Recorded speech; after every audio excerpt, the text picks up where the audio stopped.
सुधांशु त्रिवेदी जी, हम बाकायदा एज दिखा रहे हैं हर पार्टी का इस वक्त। सबसे कम उम्र में अगर 45 साल के नितिन नवीन के बाद कोई है तो अखिलेश यादव है समाजवादी पार्टी के, जो कि 52 साल के हैं। वरना सारों का अगर आप एज देख लीजिए, मल्लिकार्जुन खड़गे जी जिनका 83 साल है, एन चंद्रबाबू नायडू 75 साल, 74 साल नीतीश कुमार, 71 साल ममता बनर्जी, एम के स्टालिन 72, लालू प्रसाद यादव 77 साल, मायावती 70 साल। मेरा सवाल आपसे ये है कि इस बात को बीजेपी के नेता खूब उठा रहे हैं कि देखिए वहां तो हाई कमांड कल्चर है, और खुद मल्लिकार्जुन खड़गे जी ने जब कर्नाटक का फैसला होना था तो कहा था हाई कमांड इस पर फैसला लेगा।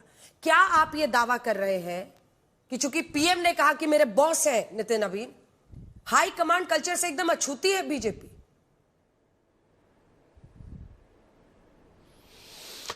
देखिए, भारतीय जनता पार्टी एक अद्भुत व्यवस्था की पार्टी है। अंजना जी, आप यही कार्यक्रम में मैं अनेक बार बोल चुका हूं। पिछले 13 वर्षों से हम ये कार्य कर रहे हैं, 13-14 वर्षों से। मैंने पहले कई बार बोला कि 10 साल बाद भाजपा का अध्यक्ष कौन होगा कोई बता सकता है? नहीं बता सकता। उस समय कह रहा था। आज मैं कह रहा हूं 2047 में अमृतकाल समाप्त होने पे भाजपा का अध्यक्ष कौन होगा कोई नहीं बता सकता, क्योंकि व्यवस्था से निकलता है हमारा अध्यक्ष। और इन पार्टियों के साथ यदि ये पार्टियां रहीं तो यह तय है कि अध्यक्ष एक ही परिवार से होगा या फिर हाईकमान वो होगा, यानी अध्यक्ष दिखाने का होगा और पार्टी उसके हाथ में होगी। इनके यहां तो अध्यक्ष ही नहीं, प्रधानमंत्री भी दिखाने का होता है।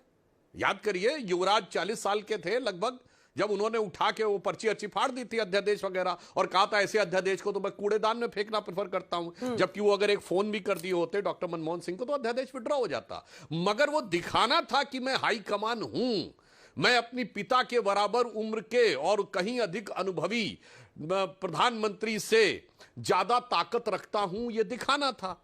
तो इसलिए वो बात होती है। आज हमारे नितिन नवीन जी को जो बनाया है प्रधानमंत्री जी ने, तो प्रधानमंत्री जी ने कहा कि मैं एक कार्यकर्ता हूं। भारतीय जनता पार्टी में हर व्यक्ति कार्यकर्ता हो। जो प्रधानमंत्री जी के उद्बोधन में 2 बातें और ध्यान करने लायक है। उन्होंने कहा हमारे यहां अध्यक्ष बदलता है, आदर्श नहीं बदलते। हमारे यहां नेतृत्व बदलता है, दिशा नहीं बदलती। 1951 से आज तक 75 साल हो गए जनसंघ के। आप बताइए किसी मामले में हमने दिशा परिवर्तित की हो तो बताइए, हमारे आदर्श बदले हो तो बताइए। अगर 1966 में हमने कहा कि परमाणु विस्फोट करेंगे, तब दीनदयाल जी अध्यक्ष थे। तो जब अटल जी प्रधानमंत्री बने 1998 में 32 साल के बाद, तो 32 दिन नहीं लगाए। जहां हुए बलिदान मुखर्जी 1951 में कहा, तो मोदी जी ने 2019 में पूरा करके दिखाया। राम मंदिर निर्माण को समर्थन देने का संकल्प, बनाने का संकल्प नहीं, जैसे लोग बाबरी मस्जिद बनाने का संकल्प लिए थे। हमने कहा था मार्ग प्रशस्त करने का संकल्प 1989 में पालमपुर में अडवाणी जी की अध्यक्षता में लिया। और जब मोदी जी प्रधानमंत्री बने और अमित शाह जी और नड्डा जी अध्यक्ष थे, वो पूरा हुआ। इसलिए आप ये समझिए, इसलिए हमारी पार्टी की व्यवस्था को देखिए। इलेक्शन नहीं हुआ है, सिलेक्शन है। ये किसी ने पर्चा ही नहीं भरा इनके खिलाफ। सुधांशु जी, किसी ने पर्चा ही नहीं भरा। हाँ, बहुत अच्छी बात, बहुत अच्छी आपने बात कही। 37 की सभी सुनिए, सभी 36 राज्य जो राज्य इकाइयां हैं उन्होंने एक एक पर्चा भरा, सबने इनका नाम लिया, और एक संसदीय बोर्ड की तरफ से। यह परंपरा सब जगह होती है। 5708 हमारे कुल जिसे इलेक्टोरल कॉलेज था कांग्रेस का, याद करिए सितंबर 2022 में इनके 20 नेताओं ने, मधुसूदन मिस्त्री जो इनके चुनाव अधिकारी थे, जैसे हमारे यहां के लक्ष्मण जी थे, उनको लेटर लिखा कि भाई साहब 28 पीसीसी का इलेक्टोरल कॉलेज क्या, यानी कौन कौन वोटर है वो तो बता दो। वो वोटर ही नहीं बताया गया। और इनके यहां कैसा होता था, फिर लोग कहेंगे पुरानी बात कर रहे हैं। जब जवाहरलाल नेहरू जी अध्यक्ष बने आजादी से पहले कैबिनेट मिशन प्लान के तहत सितंबर 46 में, तो सारी प्रदेश कमेटियों से मांगा गया, अरे गांधी जी ने कहा कि उनकी इच्छा थी कि नेहरू को बनना चाहिए, मौलाना आजाद को इस्तीफा दिलवाया गया। तो क्या हुआ, एक जगह से नाम आया पट्टाभी रमैया का और एक जगह से नाम आया कृपलानी का, बाकी सब जगहों से नाम आया सरदार पटेल का, और जीरो नाम आया नेहरू जी का, और वो अध्यक्ष बन गए। और उसके बाद से तो जो अध्यक्ष की परंपरा रही है कि कांग्रेस अध्यक्ष बनने के नाम पे, अंजना जी ये भी मैं याद दिला दूं, टूटती रही है। 1969 में कांग्रेस टूटी है, कांग्रेस ओ और कांग्रेस आर, रिस्पॉन्सिविस्ट और कांग्रेस इंडिकेट और सिंडिकेट जिसको कहते थे। फिर कांग्रेस यू, कांग्रेस अर्स टूटी, ब्रह्मानंद रेड्डी अलग हुए, निजलिंगप्पा, कामराज, चौधरी चरण सिंह वो अलग हुए। फिर यह आज की कांग्रेस, कांग्रेस आई के रूप में, जब देवराज अर्स ने नहीं छोड़ा था तब ये आई। उसके बाद तिवारी कांग्रेस, आपकी ये नेशनलिस्ट कांग्रेस पार्टी शरद पवार की, आज भी तृणमूल कांग्रेस से निकली है। हाँ। जगन मोहन रेड्डी की वाईएसआर कांग्रेस से निकली है। तो कांग्रेस में तो अध्यक्ष के मुद्दे के ऊपर टूटते फूटते रहे। हमारे यहां एक मत, सर्वसम्मत, एक ही दिशा, एक मत, सर्वसम्मत, एक ही दिशा, एक ही दृष्टि, राष्ट्रवाद की तरफ बढ़ने वाली पार्टी है आलोक जी। इसीलिए वहां पर नितिन नबीन, 45 वर्षीय नितिन नबीन को मौका मिला है। और आज भी वो वीडियो बहुत वायरल हो रहा है जब मल्लिकार्जुन खड़गे ने कहा था कि हाईकमांड फैसला करेगा, जबकि अध्यक्ष आपने उनको चुना और ये एस्टैब्लिश करने के लिए चुना कि ऐसा नहीं कि गांधी परिवार से ही कोई बनेगा। देखिए, आज बीजेपी को नए अध्यक्ष मिले हैं, लेकिन आज भी पंडित नेहरू से लेकर वर्तमान की कांग्रेस को कोसने के अलावा बीजेपी के प्रवक्ता महोदय कुछ नहीं कर पाए। वो दो क्वालिटी नहीं बता पाए कि हमने नितिन नबीन को क्यों बनाया है। पहला सवाल आपने अध्यादेश फाड़ने की बात से किया। सुधांशु भाई, राहुल गांधी ने कभी प्रेस क्लब में अध्यादेश नहीं फाड़ा था। उन्होंने केवल कहा था कि अगर हम भ्रष्टाचार से लड़ते हैं और इस तरह का कानून बनाते हैं तो ऐसे अध्यादेश को मैं चाहूंगा कि फाड़कर डस्टबिन में डाल दिया जाए। कभी फाड़ा नहीं था, लेकिन बीजेपी की फेक फैक्ट्री ने उसको इस तरह से प्रचारित किया और पूरे हिंदुस्तान के मीडिया ने भी उसका समर्थन किया। जबकि जो कागज फाड़ा गया था वो कागज बसपा का एक मैनिफेस्टो था जो 2012 की लखनऊ की एक स्टेज पर फाड़ा गया था। दुर्भाग्य। वापस आते हैं, हाईकमान की बात अंजना जी ने अभी कही।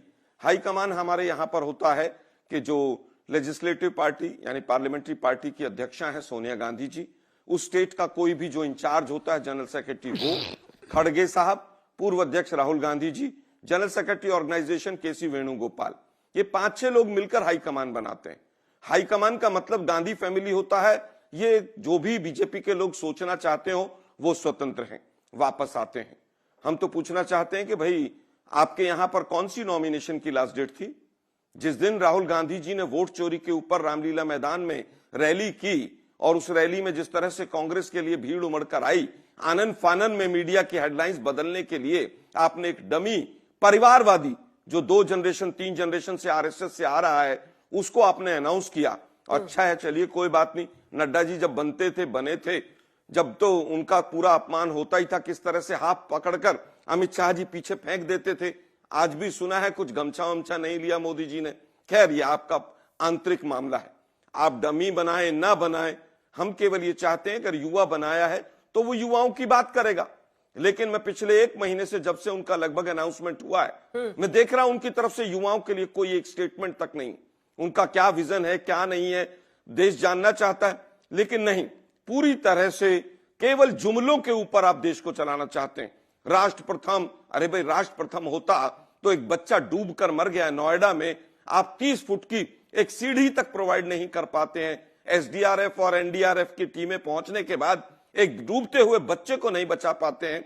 एनसीआर को आप ना शुद्ध हवा दे पा रहे हैं। अभी 25 बच्चे और लोग इंदौर में मर गए। नितिन नवीन जी का सोशल मीडिया देख रहा था, कहीं पर दुख तक जाहिर नहीं किया है। तो ऐसा लगता है मुझे बीजेपी पूरी तरह से संवेदनाहीन हो गई है। इनके लिए नेशन फर्स्ट नहीं है, इनके लिए पावर फर्स्ट है। सनातन की बात करते हैं, हमने ये कर दिया, हमने वो कर दिया।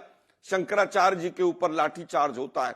शंकराचार्य जी के जो तमाम शिष्य हैं 85 साल के, उनकी शिखाएं खींचकर पूरी तरह से जो हुआ है बनारस के अंदर। और एक खबर इस वक्त आ रही है, समाजवादी पार्टी के सांसद रमाशंकर राजभर का बयान, पीडीए की मजबूती के लिए किसी का भी स्वागत है। एआईएमआईएम के सवाल पर बोले एसपी सांसद रमाशंकर। हमारे पास बाइट भी आ गई, आइए आपको सुना देते हैं। जब ये बैठक खत्म हुई अखिलेश यादव के साथ, उसके बाद जब समाजवादी पार्टी सांसद रमाशंकर राजभर से पूछा गया कि एमआईएम को लेकर क्या फैसला होगा, तो पीडीए की मजबूती के लिए किसी का भी स्वागत है उन्होंने क्या। क्या ये बड़ा संकेत है? क्या असदुद्दीन ओवैसी से हाथ मिलाने की सोच सकती है समाजवादी पार्टी? आइए पहले आपको सुना देते हैं आज उन्होंने क्या कहा है।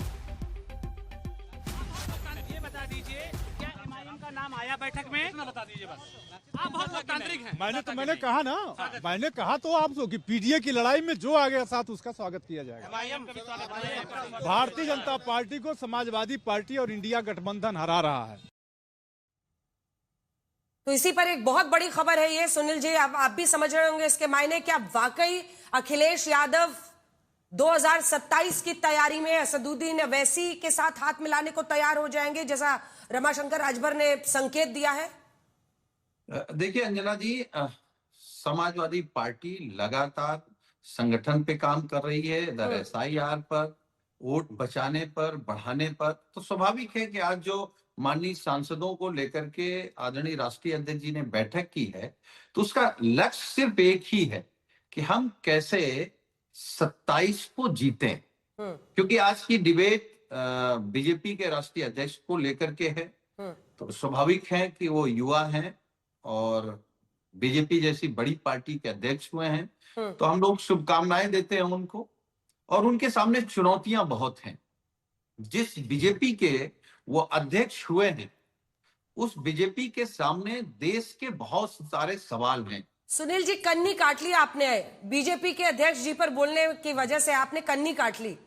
ये तो बहुत बड़ा संकेत है। रमाशंकर राजभर अगर कह रहे हैं कि बैठक में इस पर चर्चा हुई और फिर उसके बाद वो ये कह रहे हैं कि हाथ भी मिला सकते हैं, एग्जैक्टली उन्होंने क्या, एक बार फिर से सुना देते हैं ताकि कोई इसमें इफ बट ना रहे। उन्होंने कहा, जब सवाल पूछा रिपोर्टर ने क्या MIM से भी हाथ मिलाएंगे, उन्होंने कहा PDA को मजबूत करने के लिए जो भी करना होगा हम करेंगे। रमाशंकर राजभर, सांसद समाजवादी पार्टी, अखिलेश यादव से बैठक के बाद, सुनिए। ये बता दीजिए, क्या MIM का नाम आया बैठक में? बता दीजिए बस।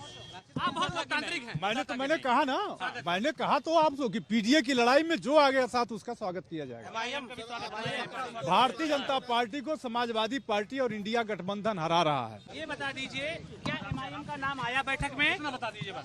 आप बहुत लोकतांत्रिक हैं। मैंने कहा ना, मैंने कहा तो आपको कि PDA की लड़ाई में जो आ गया साथ उसका स्वागत किया जाएगा। भारतीय जनता पार्टी को समाजवादी पार्टी और इंडिया गठबंधन हरा रहा है।